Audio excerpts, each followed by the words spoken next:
어떤 한 형제가 한 자매를 사랑하게 되었습니다. 그래서 진심을 담아 편지를 보냈습니다. 저는 당신을 처음 본 순간부터 뜨거운 가슴으로 당신을 사랑하기 시작했습니다. 저를 향한 당신의 사랑은 그 누구도 막을 수 없습니다. 어떤 비바람과 폭풍우가 쳐도 당신을 향한 내 사랑을 막을 수는 없을 것입니다. 만나고 싶습니다. 이번 주 토요일 오후 3시에 호수공원에 있는 첫 번째 벤치에서 만납시다. 추신, 혹시 비가 오면 우리의 만남을 일주일 연기하도록 하겠습니다. 여러분, 이 편지를 받았다면 여러분 어떤 생각이 드실 것 같습니까? 당신을 향한 나의 사랑은 어떤 비바람과 폭풍우도 막을 수 없을 것입니다. 추신, 비가 오면 한 주간 연기됩니다. 분명 앞에 고백은 굉장한 사랑의 표현이 담겨 있는 것 같지만 그 추신을 읽어보면 이 사람이 말하는 어떤 비바람과 폭풍우에도 흔들리지 않는다는 이 말이 이게 좀 신통찮다는 느낌이 들지 않습니까? 우리가 글을 읽을 때, 신문의 기사를 읽을 때 그 활자를 읽기도 하지만 행간을 읽어야 된다는 얘기를 많이 합니다. 그 활자 뒤에 숨어있는 진짜 어떤 뜻을 헤아려 가면서 읽어야 하는 거죠. 글만 그런 게 아닙니다. 어떤 사람의 말을 들을 때도 그 사람이 무엇을 말하는가도 중요하지만 그 사람이 하는 말이 얼마나 진정성이 있는가 하는 것은 그 말만 들어서는 잘 모르고 그 사람의 삶의 행간을 잘 읽어보아야 하는 거죠. 사실 우리 교회에 오시는 분들은 늘 교회에 오면 사랑을 이야기하고 하나님 사랑, 이웃 사랑, 섬김, 낮은 곳으로 늘 이런 걸 이야기하지 않습니까?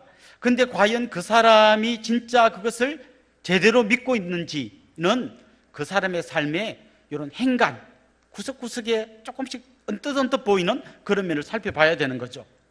예를 들면 그 사람이 택배 기사 아저씨한테 어떻게 말하는지, 식당에서 서빙하는 분들을 어떻게 대하는지, 운전할 때 끼어드는 차를 보고 뭐라고 말하는지 그런 걸 잘 보면 그 사람이 하는 말의 진정성이 어느 정도 되는지를 우리가 좀 알 수 있는 거죠. 오늘 우리가 읽은 이 고린도전서 16장은 실제로는 15장에서 바울이 해야 될 얘기를 다 끝내고 16장이 오면 이런저런 인사말도 하고 당부도 하고 그 다음에 좀 어려움을 당하고 있는 예루살렘 교회를 위해서 좀 같이 헌금하자는 얘기도 하고 이런저런 이야기를 산만하게 하고 있는 것 같습니다. 그런데 오히려 이런 산만한 이야기를 하는 이 말을 잘 우리가 행간을 읽다 보면 진짜 바울의 가슴 속에 너무나 소중하게 자리 잡고 있는 게 뭔지가 자기도 모르게 여기에서 지금 표출되어 나오는 걸 보게 되는 거예요. 그러니까 잘 정리된 어떤 문장에서도 그의 뜻을 알 수 있지만 이런저런 얘기를 하는 것 같은데도 그 사람의 진심이 뭔지를 우리가 엿볼 수 있다는 것이죠. 오늘 그가 던진 여러 가지 말 속에서 핵심 키워드를 뽑아내 본다면 저는 3가지를 좀 찾아낼 수 있다고 생각합니다. 그건 바울이 이미 고린도전서 13장에서 이야기하기도 한 것이었는데요, 바로 믿음, 소망, 사랑입니다. 그는 먼저 이렇게 이야기합니다. 믿음 위에 굳게 서라. 여러분 13절 말씀 한번 보십시오. 같이 한번 읽어봅시다. 깨어 믿음에 굳게 서서 남자답게 강건하라. 사실 여기서 중요한 동사는 깨어라, 강건하라입니다. 그런데 그 중간에 있는 믿음에 굳게 서서가 진짜 왜 깨어나야 하고 그리고 어떻게 강건할 수 있는지를 보여주는 굉장히 중요한 핵심 키워드인 것이죠. 믿음 위에 굳게 서라고 그는 권면하고 있습니다. 그가 말한 믿음이 뭘까요? 바울이 이미 전했던 그 복음 위에, 그 복음을 믿는 믿음 위에 굳게 서라는 것이죠.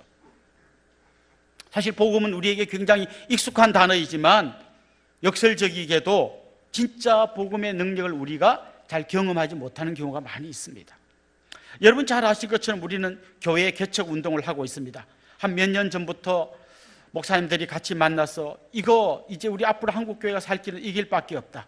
자기 교회 키우지 말고 교회 개척 운동을 하자. 그런 뜻을 가진 목사님들이 같이 모여서 여러 이야기를 나누다가 좀 더 잘할 수 없을까 이런 고민을 하던 중에 미국에 있는 리디머 교회라는 교회가 이 사역을 잘한다는 소문을 들었어요.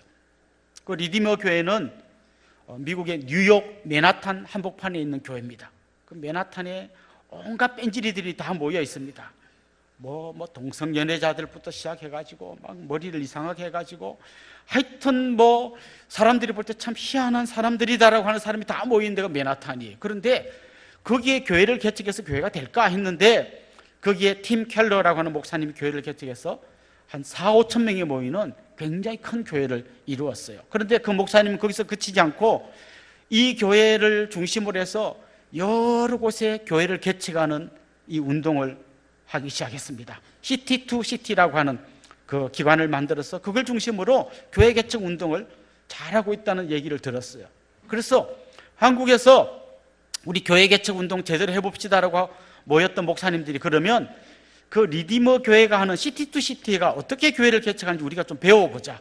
그래서 그쪽에 연락해가지고 시티 투 시티를 섬기는 강사 목사님들이 한국에 와서 세미나를 열었어요. 그래서 우리 준비하는 목사님들뿐만 아니라 관심 있는 많은 목회자들이 모여서 과연 이분들이 말하는 교회 개척 어떻게 하는 건지 듣기 위해서 그 세미나에 모였습니다. 많은 사람들의 기대는 이런 거였어요. 도대체 어떻게 했길래 그 뺀지들이 모여 사는 뉴욕 맨하탄에서 이렇게 교회가 아름답게 자라날 수 있었을까? 어떻게 했을까? 그걸 듣고 싶었어요. 그런데 가서 첫날부터 마지막 날까지요, 계속 그 강사들이 이야기하는 주제는 딱 한 가지였어요. 복음이었어요. 복음. 그 세미나를 마친 다음에 사람들의 피드백이 두 가지로 선명하게 갈라졌습니다. 어떤 분들이 이렇게 이야기했어요. 아유, 나는 뭔가 좀 새로운 게 있을 줄 알았더니 다 우리가 아는 그 복음 그 얘기를 하는구나 하고 좀 실망했다, 이런 얘기를 하는 분들이 일부 있었어요. 또 한 부분, 더 많은 목사님들은 뭐라고 피드백을 하는가 하면, 이야, 진짜 복음이 전부구나, 복음이 핵심이구나, 복음이 제대로 선포되기만 하면 진짜 역사가 일어나는구나. 그러면서 우리 안에 이런 자성이 생겼습니다. 왜 그럼 우리도 다 복음을 알고 있고 복음을 전하고 있는데 왜 이런 역사가 일어나지 않았을까? 복음이 제대로 전해지지 않았고, 복음을 제대로 듣지 않았고, 복음을 제대로 믿지 않았기 때문에 우리 안에서 이런 역사가 일어나지 않았다는 자성이 일어났어요.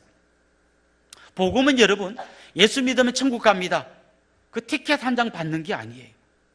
복음이 제대로 떨어지면 그렇게 예수 믿는 사람 잡아 죽이려고 눈이 뻘게 가지고 쫓아다니던 바울이 정말 이 복음을 전하지 않고는 견딜 수 없는 사람으로 바뀌어지는 거예요.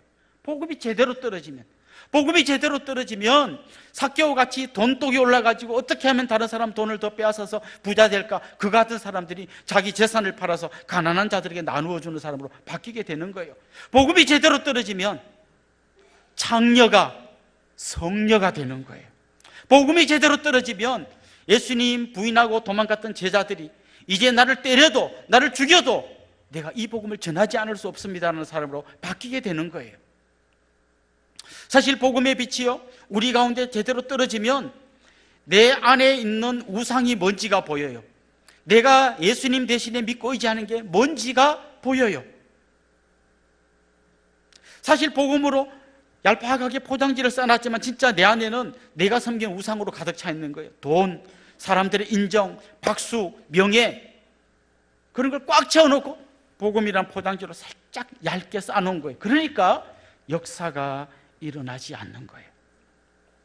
저는 오늘 이 아침에 이곳에 앉아있는 여러분들이요, 복음을 피상적으로 아는 분들이 아니라 진짜 그 복음의 빛 앞에서 바울이 쓰러져서 그리스도를 만난 이후에 그 다메섹 도상에서 쓰러져서 주님을 인격적으로 만났던 것처럼 오늘 이 아침 여러분이 강력한 복음의 빛 앞에서 쓰러질 수 있기를 원하고 그 앞에 엎드릴 수 있기를 원하고 그 복음의 주인공이신 예수 그리스도를 인격적으로 만나는 놀라운 역사가 일어나기를 소망합니다. 그래서 바울은 이야기하는 거예요. 여러분, 믿음 위에 굳게 서십시오. 얄팍하게 발만 걸치고 있지 말고 진짜 그 믿음 위에, 복음의 진리 위에 여러분 굳게 서십시오라고 권면하고 있는 겁니다. 복음의 제대로 된 영향력을 경험하게 되면요, 마치 다이너마이트와 같이 우리의 그 완악한 마음들이 바위처럼 산산조각 깨지게 될 것입니다. 우리의 완악함들이 그 주님의 복음 앞에 녹아내리게 될 것입니다. 이런 복음의 핵심이 뭡니까? 하나님의 아들이신 그분이 죄인 중에 괴수인 나를 위하여 대신 십자가를 지셨다는 거예요. 이게 어떤 관념, 어떤 공식처럼 내 머리에 들어오는 게 아니라 진짜 내 머리끝부터 발끝까지 내 심장 한복판으로 떨어질 때 감당할 수 없는 이 은혜의 감격이 우리 안에서 솟구쳐 오르게 되는 것입니다. 그럴 때 정말 내가 그동안 의지하고 있었던 것, 내가 정말 꿈꾸고 있었던 나의 꿈, 야망이 아무것도 아닌 쓰레기임을 발견하게 되는 것이죠. 그리고 그걸 과감하게 쓰레기통에 던질 수 있게 되는 것입니다. 뿐만 아니라 내가 얼마나 소중한 사람인지 깨닫게 되는 거예요. 나는 어떤 사람입니까? 하나님의 아들이 대신 죽어줄 만큼 소중한 사람인 거예요. 내 학벌이 어떻든지, 내가 몇 평짜리 집에 살든지, 내가 뭐 연봉이 얼마든지 그것과 관계없이 나는 그리스도께서 대신 죽어줄 만큼 너무나 귀하고 소중한 사람임을 깨닫게 되는 거예요. 그래서 그 사람은 자기의 꿈이 성취된 거 그것 때문에 기뻐하고 그게 안 된 것 때문에 절망하는 사람이 아니라 그냥 그리스도의 사랑을 입었다는 그 자체만으로 감격하고 기뻐하면서 인생을 살아갈 수 있는 능력이 있는 그리스도인이 되는 거예요. 그래서 바울은 이 편지를 마무리하면서 여러분 믿음 위에 굳게 서십시오라고 권면하고 있는 것입니다. 특별히 그는 깨어라는 말을 그 앞에 붙입니다. 깨어서 믿음 위에 굳게 서십시오. 깨어라는 말은요, 우리가 영혼의 잠을 잘 수도 있다는 것이죠. 영혼의 잠을 잘 수도 있다는 거예요. 그러니까 정신 바짝 차리라는 겁니다. 마귀가 끊임없이 우리를 그 믿음의 반석 위에 굳게 서지 못하도록 계속 공격하고 흔들어 댈 테니까 여러분 깨어서 정신 바짝 차리십시오. 그 권면을 하고 있는 겁니다. 이어서 그는 이렇게 말합니다. 남자답게 강건하십시오. 이 말은 여자는 안 강건하고 남자가 강건하다는 이야기를 하는 게 아닙니다. 이게 남자답게 강건하라는 말은 좀 이렇게 이해하기 쉽게 의역할 수 있습니다. 여러분 어린아이 같이 그렇게 살지 말고 좀 어른처럼 사십시오. 어린아이처럼 작은 일에 그냥 넘어지고 쓰러지고 흔들리고 그러지 말고 그냥 이제는 좀 믿음의 장성한 어른이 되어서 흔들리지 않는 믿음의 반석 위에 굳게 서서 깨어서 신앙생활 하십시오. 이게 그가 오늘 본문을 통해서 던지는 첫 번째 메시지인 겁니다. 믿음 위에 굳게 서십시오. 두 번째 그가 전하는 여러 이야기를 오늘 말씀의 행간에서 찾아보면요, 소망 가운데서 주님의 재림을 기다리십시오. 이게 그의 권면입니다. 22절 하반절에 보면 이런 말씀이 나옵니다. 우리 주여 오시옵소서. 우리 주여 오시옵소서. 이 말이요, 여러분 많이 들어보신 마라나타입니다. 여러분 많이 들어보셨죠? 마라나타. 우리 주여 오시옵소서. 그 원어 성경에 보면 마라나타라고 되어 있습니다. 주님 오십시오. 우리 지난번 부활장을 살펴볼 때 어떤 말씀이 있었습니까? 예수 그리스도께서 다시 오실 그때에 우리가 다 부활하게 됩니다.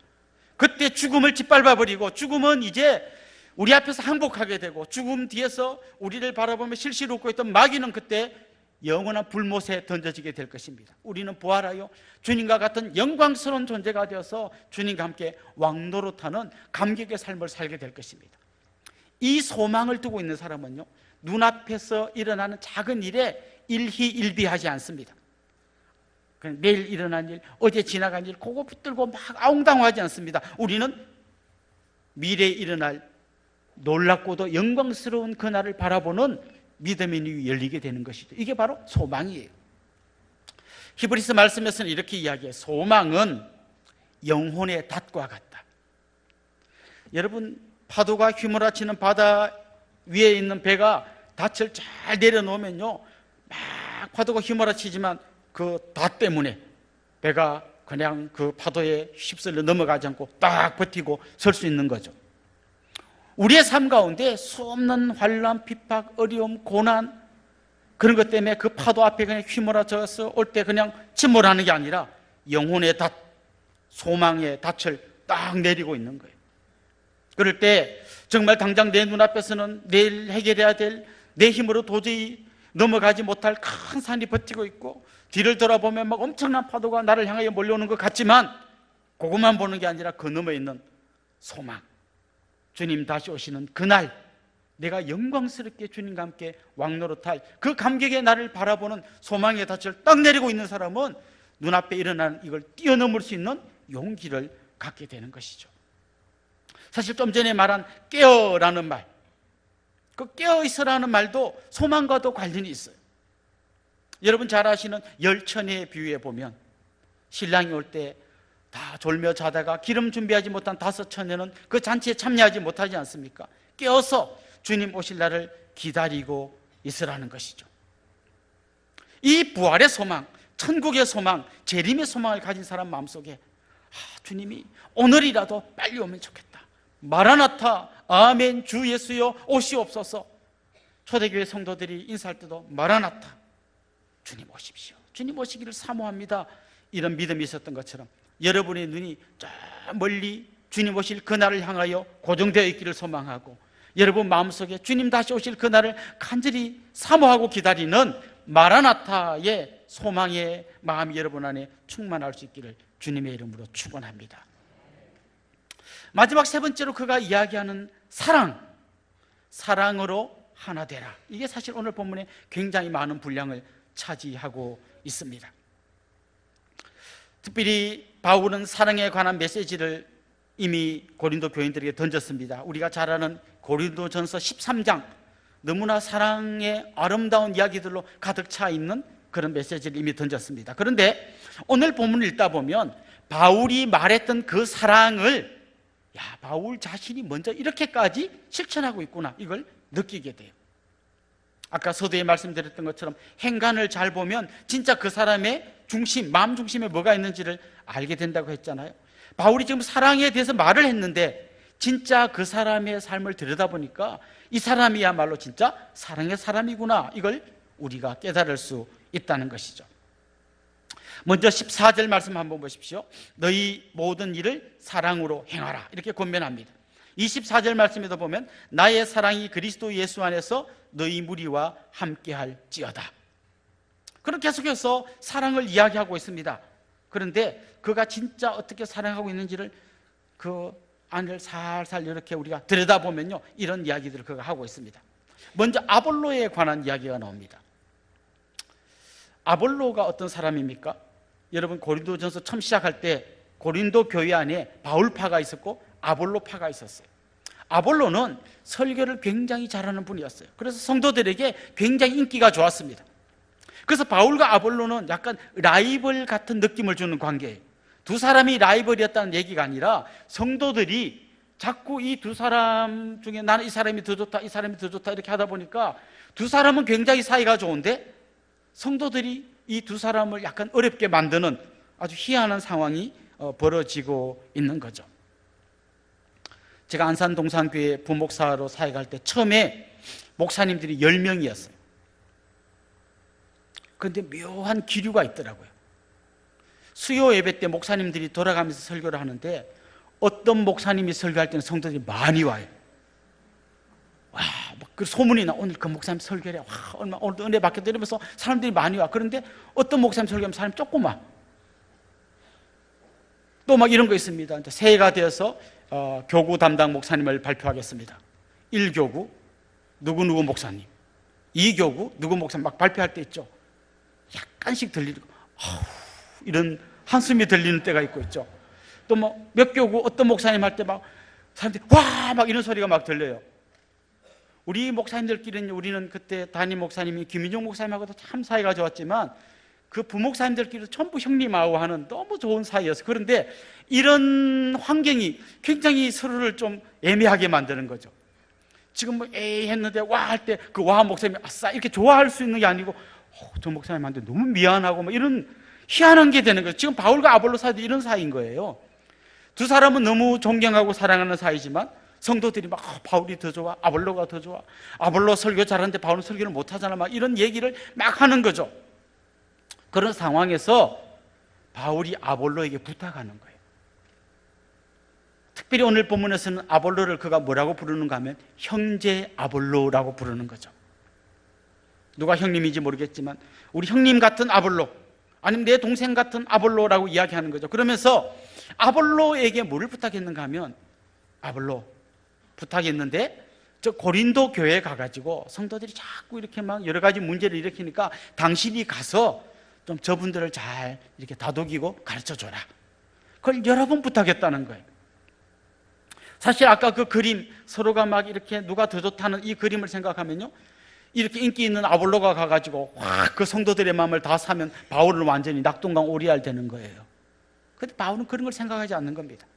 누가 더 인기 좋고 누가 더 박수 받고 그게 아니라 진짜 내가 사랑하는 이 아볼로 형제가 가서 저 교회를 바로 세워주면 좋겠다. 그래서 아볼로가 가서 좀 해주라고 여러 번 부탁을 했다는 거예요. 근데 아볼로의 대답은 뭔가 하면 안 가겠다는 거예요. 아볼로의 마음에도 이런 마음이 있었던 거죠. 괜히 내가 가가지고 사람들이 막 다 아볼로 좋다고 막 이러면 이건 교회에 덕이 되지 않겠다. 그래서 아볼로도 거절했다는 거예요. 이 두 사람이 그냥 말로만 사랑을 외치고 막 그냥 겉으로 이렇게 그럴듯하게 보이는 그런 사람들이 아니라 진심으로 아볼로를 사랑하고 진심으로 바울을 존경하면서 서로가 서로를 배려하고 있는 그런 장면을 오늘 본문이 보여주고 있는 거죠. 특별히 오늘 본문에서 바울은 여러 사람 동역자들의 이름을 열거합니다. 여러분이 많이 들어보셨을 디모데의 이름이 나옵니다. 디모데가 나중에 여러분 방문할 텐데 그때 이 사람, 약간 디모데는 마음이 심약한 사람인 것처럼 우리가 성경에서 느껴지는데요, 이분 갈 때 마음 어렵지 않도록 여러분이 잘 좀 이분 말 좀 잘 들어주십시오 이렇게 부탁합니다. 그리고 바울을 찾아왔던 스데바나라고 하는 그 고린도 교회의 지도자의 이름도 나옵니다. 스데바나와 함께 왔던 여러 동역자들의 이름도 나옵니다. 바울은 이렇게 말합니다. 그들이 와서 정말 내가 너무 기뻤다. 그리고 그들이 와서 내 마음을 시원하게 해줬다. 그 동역자 한 사람 한 사람의 이름을 부르면서 그 한 분 한 분이 얼마나 소중한 사람이고 그분 때문에 내가 얼마나 힘과 용기를 얻었는지를 친히 편지로 다 기록하고 있는 거죠. 그는 혼자 영웅이 되기를 원하지 않았고요, 그 한 사람 한 사람의 동역자들의 이름을 기억하고 그들을 지금 세워주고 있는 것입니다.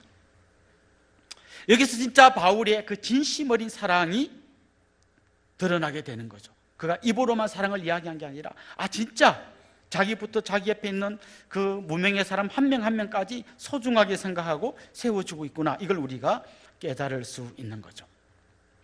자, 이런 개인적인, 바울과 개인적인 어떤 관계에서 사랑을 이야기할 뿐만 아니라 그는 한 걸음 더 나아가서 이런 이야기를 합니다.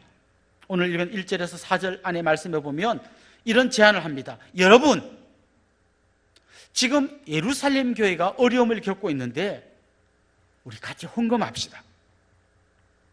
사실 목회자가 제일 하기 어려운 이야기가 헌금합시다는 얘기예요. 그런 이야기 수도 없이 들었습니다. 한동안 방황하고 막 고민하다가 이제 나도 다시 한번 주님 앞으로 돌아가야지 해서 딱 갔는데 목사님이 헌금합시다. 괜히 왔다. 내가 계속 오면 안 되는데 왔구나. 이런 얘기를 들어봤어요. 헌금합시다 이야기하기 굉장히 어려워요. 그런데 오늘 이 바울이 헌금합시다 하는 얘기를 잘 한번 들여다보십시오. 그럼 이렇게 이야기하는 거죠. 고린도 교회 성도 여러분, 예루살렘 교회를 위해서 헌금합시다. 자기 교회가 아닌 다른 교회를 위해서 헌금하자는 얘기를 하는 거예요. 그런데 우리는 그냥 지금 자기 교회 말고 딴 교회에 위해서 하자, 이 정도로 들리지만 그 당시의 정서를 생각하면요, 고린도 교회는 이방인들이 주축이 된 교회예요.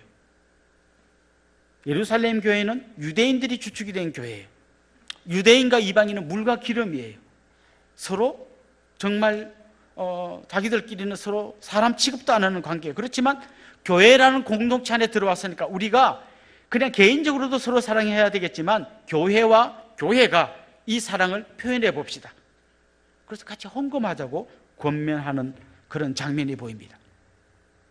종교개혁 이후에 옛날 캐톨릭은 교황을 중심으로 하나의 어떤 큰 교회를 이루고 있었다면 종교개혁 이후의 교회의 모습은 지나칠 정도로 개교회 중심이 되었어요. 옆에 교회가 죽든지 말든지 우리 교회 잘 되고 부흥하면 그냥 그게 전부인 것처럼 생각하는 그런 정서가 지금 우리 개신교 안에 만연해 있습니다. 그런데 여러분, 우리 사도신경 고백할 때 뭐라고 고백합니까? 거룩한 공회와 성도가 서로 교통한다고 고백하지 않습니까? 거룩한 공회, 이게 영어 성경에 보면요, 캐톨릭 처치라고 되어 있어요. 이건 우리가 아는 천주교를 이야기하는 게 아니라 공회, 다시 말하면 공교회, 우리 한 개의 교회뿐만 아니라 전 세계적인 하나의 교회가 서로 교통해야 한다는 것을 우리가 사도신경 외울 때마다 고백하는 거예요. 고백은 그렇게 하지만 정작 우리의 모든 관심은 우리 교회, 은혜의 동산교회, 여기에 집중되어 있습니다. 저는 이제 우리 교회가 좀 더 눈을 크게 열 때가 됐다고 생각해요. 그동안 개척해서 정말 우리 교회에 세워가는 것도 정말 우리가 벅차게 달려왔다면 이제 우리가 우리 옆에 교회들을 돌아볼 때가 됐어요. 여러분 다락방에 뭐 한 7명, 많은 데는 10명 이렇게 모이잖아요. 근데 이 주위를 돌아보면 우리 다락방만큼도 안 모이는 교회가 많아요. 근데 그 목사님들이 너무 인격도 훌륭하시고 저보다 실력도 훨씬 뛰어나시고 정말 설교도 잘하시는 분들이 많이 계셔요. 우리가 그냥 우리가 그 교회는 그 교회, 우리 교회만 잘 되면 되지가 아니라 이제 우리가 그런 교회를 좀 돌아볼 때가 되었어요. 저 안에 이런 소망이 있습니다. 우리가 교회를 분립해서 개척해서 보낼 뿐만 아니라 정말 여러분 중에 이 지역 교회에 가서 내가 2년, 3년 아니면 평생 그 교회를 좀 섬기는 그런 일을 해야겠다는 분이 나오기를 원해요. 물론 저는 굉장히 한편으로는 가슴이 아프겠지만 우리가 이제 그렇게 할 때가 되었어요. 이렇게 한번 돌아보면요, 우리가 속한 노회 안에 주일학교 선생님이 한 명도 없어서 아이들 서너 명 있는데 주일학교를 못 여는 교회들이 많아요. 저는 우리 청년들 중에 오전에는 가서 그런 교회에 가서 좀 주일학교 선생님으로 봉사하고 오후에 와서 청년부 예배드리는 그런 분들이 나오기를 원해요. 이제 우리가 진짜 좀 더 눈을 넓게 열고 우리 주변에 있는 교회들, 우리 시차례, 우리 노회, 이 부근에 있는 교회들 좀 더 돌아보면 좋겠고요. 이제 우리 교회의 헌금 중에 그런 교회를 향한 헌금이 조금씩 늘어나면 좋겠어요. 뿐만 아니라 우리가 섬기는 세계 곳곳에 흩어져 있는 여러 연약한 선교지에 있는 교회들, 그 교회들을 향해서 우리가 관심을 갖고 사랑을 표현하고 진짜 거룩한 공교회가 하나 되는 그날까지 우리가 이제 이런 자리까지 나아가면 좋겠어요. 우리 교회는 처음 출발할 때부터 컨숲 운동을 위해서 세워진 교회예요. 이제 우리가 이 일을 본격적으로 해야 할 때가 된 것 같습니다. 오늘 성경이 이야기한 게 그런 거예요. 사랑이라는 거는 우리 입으로만 말해지고 구호로만 외쳐지는 게 아니라 진짜 한 사람 한 사람에게 이 사랑이 표현되어야 하는 거죠. 그 사람의 행간을 들여다보면 진짜 저 사람이 사랑의 사람이구나라는 걸 알게 해줘야 되는 거죠. 교회도 마찬가지입니다. 우리가 그냥 사랑을 외치는 교회가 아니라 이 지역에 있는 연약한 교회들을 돌아보고 또 지역에 있는 많은 상처받고 소외된 사람들, 정말 제대로 삶을 영위하기 어려운 사람들 한 사람 한 사람을 우리가 찾아가서 섬기고 돌보고 그들을 위해서 기도해주는 그런 교회가 되어야 할 줄로 믿습니다. 오늘 본문에서 바울은 여러 가지 산만한 이야기를 하는 것 같지만 그 행간을 잘 이렇게 헤집으면서 그가 이야기하고 싶어하는 중요한 단어들을 끄집어내보면 믿음, 소망, 사랑이에요. 이 세 단어가 여러분의 가슴에 묵직하게 자리 잡기를 원하고 그래서 믿음, 소망, 사랑으로 주님의 몸된 교회를 든든히 세워가는 그런 여러분들 될 수 있기를 주님의 이름으로 축원합니다. 기도드리겠습니다. 참 좋으신 우리 하나님 아버지, 우리가 입으로 무엇을 말하는가 보다 우리가 삶으로 어떻게 행하고 있는가가 진짜 우리의 본 모습임을 말씀을 통해 깨닫습니다. 주님, 우리가 사랑을 외칠 뿐만 아니라 우리 삶 가운데 사랑이 드러나기를 소망합니다. 믿음, 소망, 사랑, 이 세 가지 위에 우리가 굳게 서서 주님의 몸된 교회를 든든히 세워가는 그런 귀하고 복된 사람들 될 수 있도록 은혜 위에 은혜를 더하여 주옵소서. 감사하고 예수님 이름으로 기도드리옵나이다. 아멘.